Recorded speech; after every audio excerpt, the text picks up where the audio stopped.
Nós estávamos falando, né, de como a gente criar um prompt, um arquivo ali de instruções, depois a gente faz ali as especializações, dando as tarefas.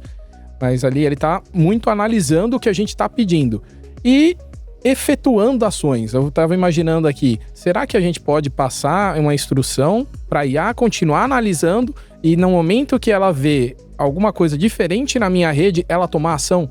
Então, por exemplo, olha, eu tô já assim, sofrendo ali um ataque de negação de serviço, mas eu já nem queria nem trabalhar, eu queria ficar lá no churrasco lá. Então, de repente, começa a dar pico de tráfego, começa a tomar. Ele já faz uma análise, vê que fugiu do meu padrão de rede e ele já fala assim, putz, eu tenho que fazer agora uma comunidade black hole. Ah, então eu tenho que acionar tal máquina aqui para fazer limpeza de tráfego. Ou então eu tenho que desviar o tráfego para esse outro trânsito aqui.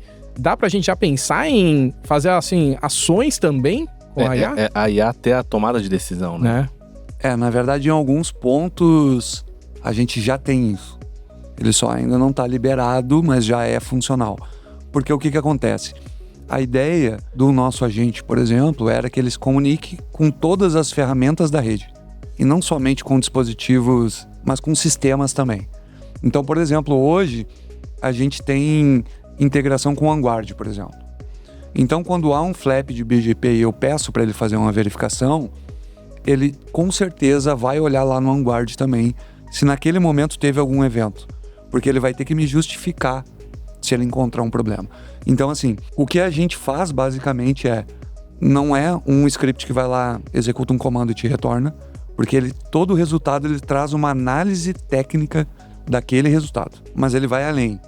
Porque se naquela análise técnica ele encontrar algum problema, algum indício de problema, ele já vai te gerar um impacto operacional que aquele problema pode causar dentro da tua infraestrutura. E ainda uma regra ou uma sequência de troubleshooting recomendado. E com isso a gente conseguiu, por exemplo, dar poder do N1 ao N3. Ah, entendi. Já mudando o NOC ali, porque ele tem ali um grande suporte, né? Exatamente. Porque eu digo assim, quando é que um agente humano de N1 vai conseguir, por exemplo, fazer troubleshooting numa malha MPLS multivendor? E a resposta que eu sempre digo é nunca.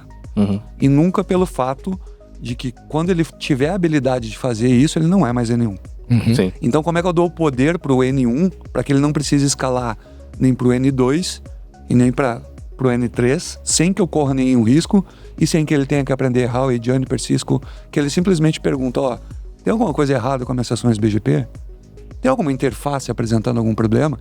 E na questão de ele tomar ação, a gente nesse momento, além dessas validações, faz isso com templates. Então eu já tenho uma habilidade de dizer assim, se acontecer de uma interface estiver dropando erros, taxando, enfim, discards, tu reseta as estatísticas e acompanha isso por 5 minutos e depois me traz um relatório de novo. Eu poderia fazer o mesmo para dar um shutdown na interface. Mas é com templates. A gente não deixa ela pensar demais. Uhum. E nem aplicar o que ela quer, muito menos. Entendeu? Então, a nível de templates, a gente já tem. A gente cria o template da ação que a gente tomaria em determinada situação, e aí sim a gente permite ela, depois de múltiplas avaliações, identificar qual foi o problema e qual o template associado para a tentativa de solução daquele problema. Isso a gente já permite.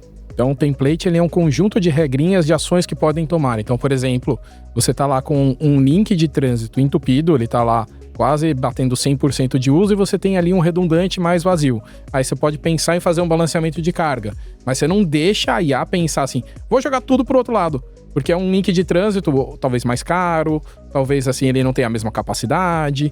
Então você tem um template que é assim, você pode mudar o tráfego tipo uns 25% para um lado, é algo assim bem seguro. Exatamente, literalmente é os comandos que pode executar. Uhum. Então, quando determinada ação acontecer, pode executar isso. O interessante é que isso não foi para o nosso prompt, né? Uhum. Com alguns outros protocolos a gente conseguiu botar isso numa interface web, então o cliente ele pode criar o template que ele quiser de acordo com a necessidade e realidade da rede dele. Uhum. Né?